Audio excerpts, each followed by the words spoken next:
If you're returning to school or you've already started, this is going to be the most valuable video you watch today. I'll show you what to do to make this school year the best one of your life.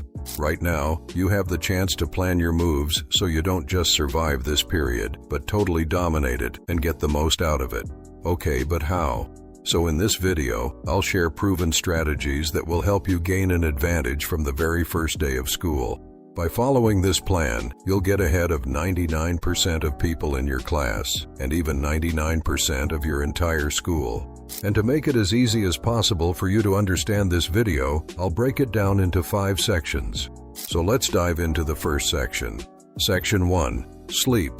Sleep is the foundation for having a lot of energy and the motivation to do anything, and that's crucial for dominating the school year.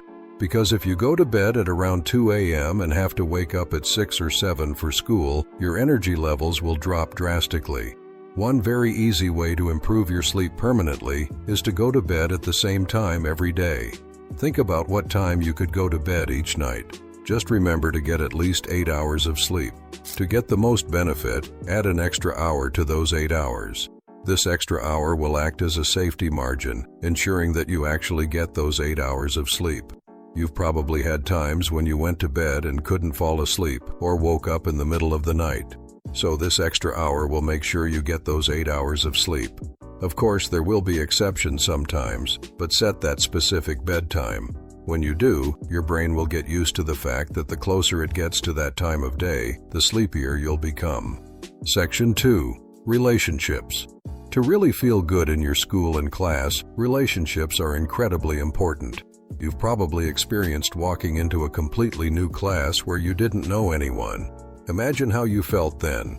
Most likely, you felt a bit of fear and light stress, and that's completely normal. Our brains have a function that makes us subconsciously judge whether a new person is a threat or a friend every time we meet them. So when you enter a room full of new people, your brain has to subconsciously assess each one of them. Dale Carnegie, in his book, How to Win Friends and Influence People, says that within a month, we can make more friends by showing interest in others than by spending a year trying to get others interested in us. So approach someone new in your class. Ask them their name, what they're interested in. Don't make the mistake that 99% of people make, who never show interest in others, which leads to them ending up alone while others form friendships. Smile more. Smile with a smile on your face. Even when looking in the mirror, smile at yourself. You have no idea how powerful this is. When you smile, people like you much more because their brains automatically perceive you as a friend rather than an enemy. Remember to compliment others if you like what they're doing in their lives.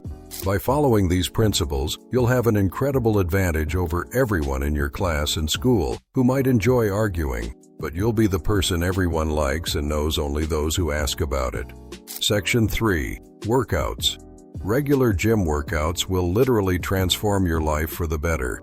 You'll start building muscle and looking better. You can quickly become bigger than 90% of people in your school, which will lead to more respect from others. The gym is also a great place to make wonderful friendships. It's full of young, ambitious people with whom you can build good relationships. The stronger you become, the more confident you'll feel. That's why the gym is so effective if you have issues with self-confidence. But you don't have to start with the gym right away. There are many interesting activities you can try. You can swim, run, play football, or basketball. What's important is to find something you enjoy and strive to be the best at it. Section 4. Grades. Maybe you're someone who strives to get the best grades, or you know people like that.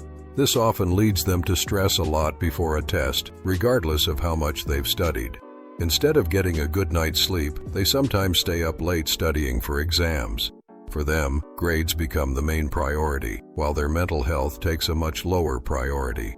Is a grade in your report really worth feeling bad or lacking energy for anything else? When you focus on just passing to the next class, it can eliminate a lot of unnecessary stress from your life. Because really, what do those grades give you? Okay, if you want to get into a good university and need to pass an important exam for that, then of course study for it. But remember, mental health is much more important than any number in a report. If you truly want to dominate the upcoming school year, set a grade goal that's appropriate for you, and then study just enough to achieve that grade. Don't spend all your energy and time trying to get the highest grade possible. School should teach you new things and help you deepen your knowledge in areas that interest you.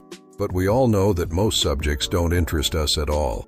To limit the time spent studying at home, be 100% focused in class so that the knowledge from those lessons allows you to reach your minimum grade goal. Section 5. Passion. School, as I mentioned earlier, can totally mess up your sleep, mental health due to poor relationships and grading pressure, and it can also kill your passion. You surely have or had something that you're just passionate about, something you love to do.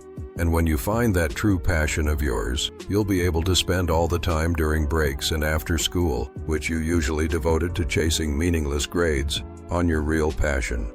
And if you like this video, leave a subscribe, a like, or maybe a comment.